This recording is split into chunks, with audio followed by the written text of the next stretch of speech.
having a look at direct proportion and how we can look at questions involving that. So when you see this little symbol here, that means that the y is proportional to x squared. So it's not equal to x squared, it's proportional.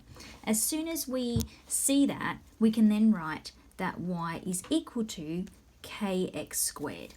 And then we can go on to solve what the k is. So we've been given two pieces of information about this scenario. So we've got that x equals 2, when x equals 2, y equals 8, and when x equals 4, y equals 32. So I'm going to use the first piece of information to start with and say that 8 is equal to k times 2 squared. Now 2 squared is 4, so that's k times 4 is 8.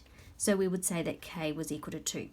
We're going to check it with this other piece of information here where we've got x equals 4, y equals 32. So we would have 32 is equal to, and we will write our kx squared again, which is 4 squared. So we have k times 16 is 32. So then k would be equal to 2, which is what we found out there. So we know that our k is equal to 2. We can now go on to work out the rest of the problem. So we've been asked to find k, which we've done. So k is equal to 2.